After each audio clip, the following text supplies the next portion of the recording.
હું છું હંસાબા રાજપૂત। આજે આપણી મારી રેસીપી છે સોયાબીનની સબ્જી। પહેલા આપણે 2 વાટકી જેટલા સોયાબીન લઈશું, ગ્લાસ જેટલું અંદર પાણી લઈશું। આપણે એને 2 સીટી જ મારવાની છે, વધારે મારીશું તો એને ઓગળી જશે। 2 સીટી થઈ ગઈ, સરસ રીતે બફાઈ ગયા છે।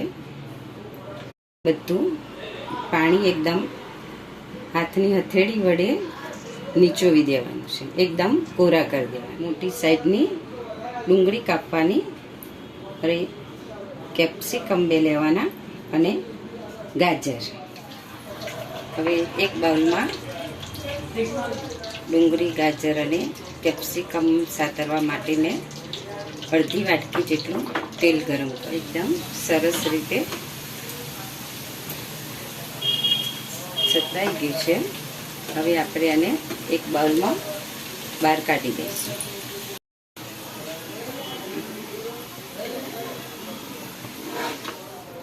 સાતરેલું તેલ હતું એ વધેલું, એમાં થોડીક રહી જીરું લઈશું અને મીઠો લીમડો। આપણે સોયાબીન બાફેલા એની અંદર જ આપણે મસાલો કરી દઈશું। મરચું, મીઠું, હળદર, ધાણા જીરું અને કિચન કિંગ મસાલો।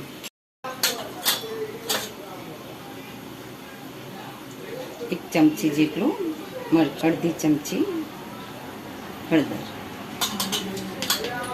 અડધી ચમચી જેટલું ધાણા જીરું અને સ્વાદ પ્રમાણે તમારે જોઈએ એટલું મીઠું લેવાનું છે।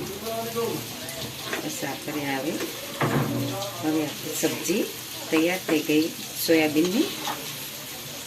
સોયાબીન સબ્જી તૈયાર થઈ ગઈ।